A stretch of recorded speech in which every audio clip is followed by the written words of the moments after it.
Ben ritrovati amici di Radio Rossonera, ci ritroviamo per uno speciale, questa volta dedicato alla nostra squadra primavera che rispetto agli altri anni sta dimostrando di essere di valore superiore, con giocatori di valore superiore, con una proposta di gioco anche superiore. E quindi oggi cosa facciamo? Vi raccontiamo 5 giocatori della nostra primavera già in rampa di lancio, alcuni più pronti per essere vicini alla prima squadra, chi meno, ma insomma i 5 migliori talenti della nostra primavera. Primavera che, come detto, è aumentata tanto di qualità e quindi se questo contenuto insomma vi potrà piacere nelle prossime ore quando lo vedrete, soprattutto lo apprezzerete magari mettendo like, un'iscrizione al canale, una ricondivisione del contenuto, in novembre nell'altra pausa nazionali vi mostreremo altri 5 talenti della nostra primavera. Se invece volete seguire la primavera praticamente day by day, ogni lunedì c'è un contenuto dedicato in particolar modo sull'altra piattaforma, quella viola, alla nostra primavera con Baby Talk, inframmezzato un lunedì sì, un lunedì no, a Lady Talk, cioè la trasmissione dedicata al femminile. Parto subito perché, come detto, sono 5 talenti, 5 bei giocatori, uno su tutti, insomma, lo conoscete, è Francesco Camarda, ma che per paradosso è quello che è un pochino più lontano dalla prima squadra per questioni anagrafiche. Analizzeremo 3 2005, quindi partiremo con Capitan Zeroli, poi passeremo ad analizzare Giancarlo Simic e chiuderemo con Victor Eletu. Poi un 2006, ovvero Adam Bacune, e chiuderemo, come detto, con Francesco Camarda. Mi metto piccolo piccolo nel riquadrino, così partiamo. Eccoli qua. Il primo dei nomi è appunto Kevin Zeroli, che è nato l'11 gennaio del 2005 a Busto Arsizio, in quel di Varese. Doppia cittadinanza perché la mamma, scusate, di Zeroli è di origine nigeriana. Tuttocampista, dei più classici, può giocare davanti alla difesa, mezzala, trequartista, insomma, è veramente il più classico dei tuttocampisti. Al Milan da sempre, adesso capirete anche il perché, è veramente al Milan da sempre, destro, e anche su questo dovremo dire qualcosa tra poco, è capitano e tifoso del Milan nella nostra primavera. Andiamo avanti, perché per ogni giocatore, vedrete, ci sono 3 schede differenti. In questa parliamo diciamo così, sono dei post-it su curiosità, la loro crescita, il fatto di essere quando sono arrivati al Milan, eccetera, eccetera. Il papà voleva scriverlo a karate. Al maestro è anche piaciuto fin da subito, ma Kevin pensava solo al calcio, tant'è che insomma, si è dedicato solo al calcio. Ha preso parte alla campagna We Are AC Milan con Stefano El Shaarawy, ormai nel lontano 2013-2014, come vedete in foto. Nel 2010 il Milan prese il fratello maggiore Brian e Kevin rubò però l'occhio al Vismara a bordo campo, mentre il fratello giocava all'interno del campo. Il fratellino più piccolo dava dimostrazione di sé fuori, fu visto e fu preso anche lui al Milan. Ha fatto quindi tutta la trafila nelle giovanili rossonere, dai pulcini fino all'esordio in prima squadra, ovvero nella tournée americana di quest'estate contro la Juventus. È già pronto perché ha una grande visione di gioco, da grande, già da giocatore maturo, come detto anche qui, maturità, freddezza e capacità di giocare in più ruoli, è già fisicamente pronto. 1,87 e un'impalcatura, diciamo così, muscolare da pro, lo vedete anche in foto, è già un giocatore formato, non è un giocatore da costruire di sana pianta, ovviamente da sistemare, da modellare, ma è già un giocatore pronto. Deve lavorare ancora su. Difetta in parte nella velocità nel breve, e quindi magari insomma, quello è anche un po' complicato da migliorare, ma ci si può lavorare sicuramente su. Può essere ancora più decisivo in zona gol assist. L'anno scorso 2 gol e 3 assist in tutto il campionato primavera. Quest'anno già, ad esempio, sta facendo meglio come medie. Quindi Kevin Zeroli, capitano della primavera, e se posso dire il mio giudizio personale, anche quello più vicino a poter giocare in prima squadra. E anche qui, giudizio personale, è quello che mi piace di più. Giancarlo Simic, andiamo al difensore centrale, nato il 2 maggio del 2005 a Nürtingen in Germania. Difensore centrale, all'occorrenza anche terzino, è al Milan dalla scorsa estate, quando è stato prelevato per circa 1 milione dallo Stoccarda, 1 milione più bonus. è ambidestro, anche se nasce ovviamente con un piede preferito, ovvero il destro, e il suo idolo, segni particolari, è un certo Paolo Maldini. Ma d'altronde, se fai il difensore, non è che c'è troppa scelta. Divertiti in campo in ogni momento, la passione sarà la chiave del successo. Queste sono state appunto proprio le parole di Paolo quando Giancarlo Simic ha firmato il suo contratto che lo lega al Milan. Papà bosniaco, mamma serba. Giancarlo però è nato in Germania, come ho detto poco fa, ma ha scelto la nazionale della Serbia, tant'è che infatti ha giocato anche pochi giorni fa nell'Under 19 contro il nostro altro giocatore Bartesaghi. L'essere ambidestro e avere una buonissima qualità tecnica gli ha permesso di giocare spesso anche da play davanti alla difesa, tant'è che soprattutto nelle giovanili dello Stoccarda alcune volte ha giocato proprio in quella posizione di campo. Al Milan in realtà ha giocato molto spesso, quasi sempre da centrale. Ha saputo di dover esordire con il Real Madrid il mattino stesso, non so se ve lo ricordate, quest'estate, amichevole della tournée americana con Real. A un certo punto si capisce che Matteo Gabbia deve lasciare perché deve tornare in Europa per firmare il contratto col Villarreal, non può giocare contro il Real Madrid e quindi dall'inizio parte Giancarlo Simic e gli viene detto semplicemente al mattino. Questo fa capire, cambiando grafica, quanto è già maturo come tipo di giocatore. Ha un'ottima qualità tecnica con il destro, è un mancino niente male, tant'è che prima vi abbiamo proprio detto che è ambidestro. Capacità di mantenere la concentrazione per tutta la partita e aggressività adatta alla difesa di Pioli. Queste sono le altre caratteristiche che lo leggono già pronto.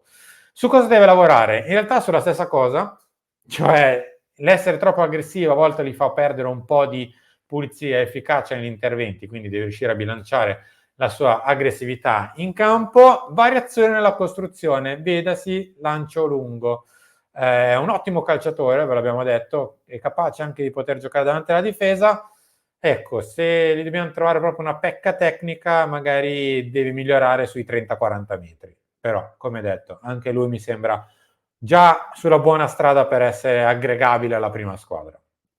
Chiudiamo col terzo del 2005, ovvero Victor Eletu, nato il 1 aprile appunto del 2005 a Lagos, in Nigeria, mediano davanti alla difesa, e tra poco vi diciamo che in realtà è una novità quasi dell'ultimo minuto.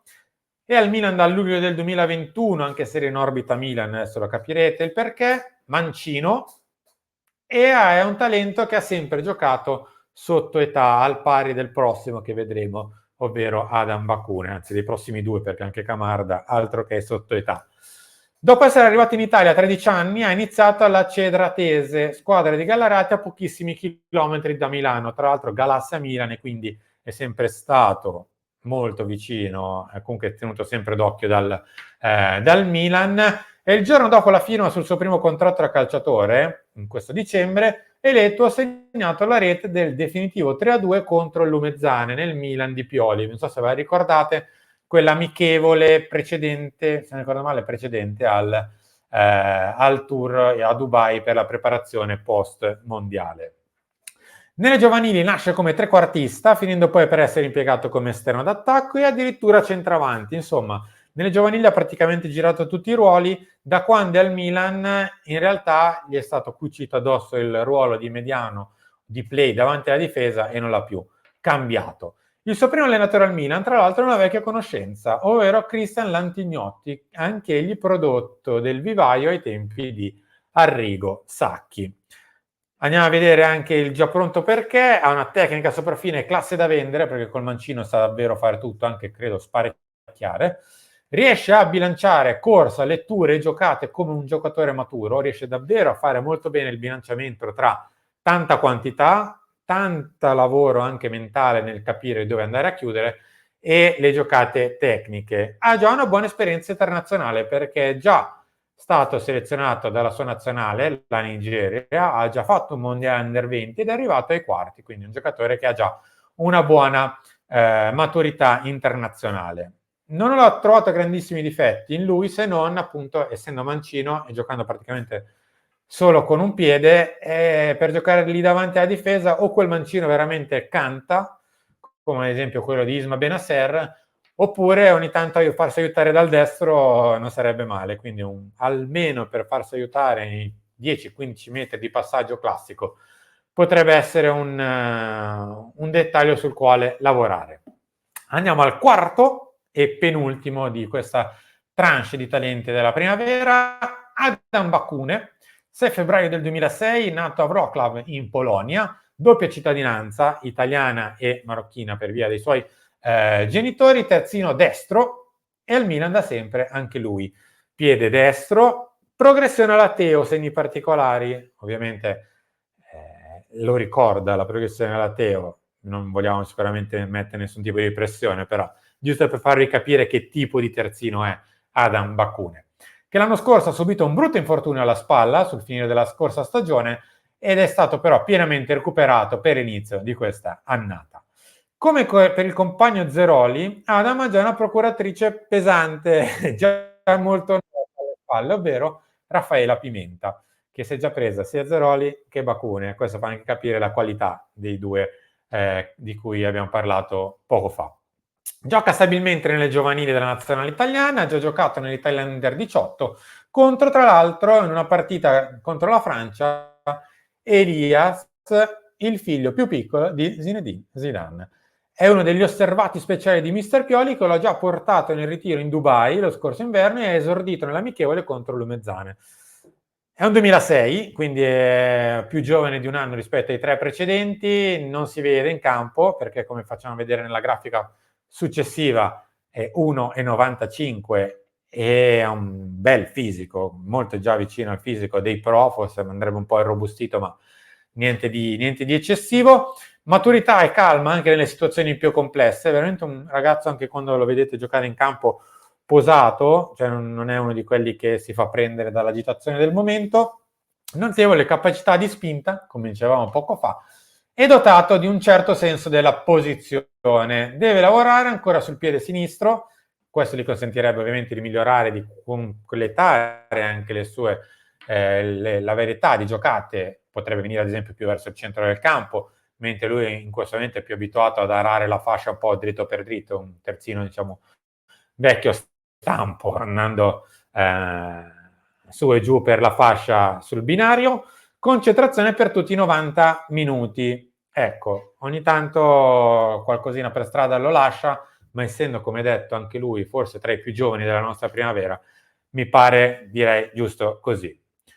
Chiudiamo con Francesco Camarda, nato il 10 marzo del 2008, questo già fa capire tanto, a Milano, attaccante, al Milan da sempre, perché al Milan dai pulcini, ambidestro completo, purtroppo o per fortuna per lui.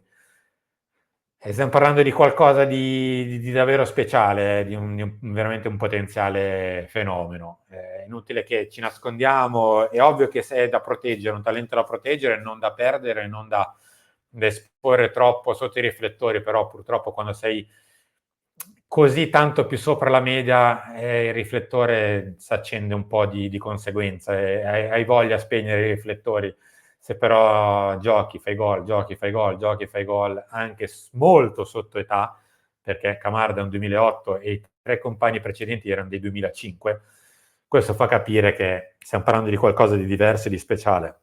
Il suo sogno è appunto esordire a San Siro con la squadra amata fin da bambino, perché Francesco oltretutto è un caro vecchio cuore rosso-nero. Nel tempo libero, scusate, pratica kickboxing e ha come idoli Tonali, Ibra, ma su tutti Riccardo Kakà. Diciamo, passione trasmessa dal papà che gli faceva vedere molto spesso quel gran gol di Ricky in quel dell'Old Trafford nella semifinale di Champions League. Si è già laureato campione d'Italia con il Milan, con l'Under 15, segnando la rete decisiva in finale contro la Fiorentina. E oltre ad aver fatto tutta la trafila nel settore giovanile, come detto, dai pulcini in giù, anzi in su, con medie e gol incredibili, ha sempre giocato abbondantemente sotto età. È un talento precoce, c'è poco da fare, non c'è altro da dire. E in effetti è quello che abbiamo detto anche nella scheda finale. È già pronto perché è un predestinato e come tutti i predestinati è già potenzialmente pronto, anche se io, con tutto il bene che voglio al buon Francesco, un altro anno di primavera glielo lascerei fare tranquillamente. Fame e cattiveria sottoporta da top, ma testa da uomo squadra, non da singolo. È un attaccante che sì, vive per il gol, ma sa lavorare di squadra, capisce l'importanza della squadra. Più di una volta anche da ragazzino ha lavorato, e mi ricordo di un aneddoto di una partita contro il Bayern, quando ancora si possono fare i cambi durante la partita, entrare, uscire all'interno della stessa gara. Si fa male all'inizio, esce per un problema alla caviglia e poi chiede insistentemente comunque di rientrare, va dentro, gol, assist, il Milan vince. Però insomma è un giocatore che insomma, deve lavorare ancora su tutto e niente. Nelle varie giovanili del Milan ha segnato 485 gol in 89 partite, media gol di 5,45 a partita. Sono i difensori avversari che dovranno lavorare su di lui. Che dire di Francesco? Gli auguriamo di continuare così, c'è poco da fare.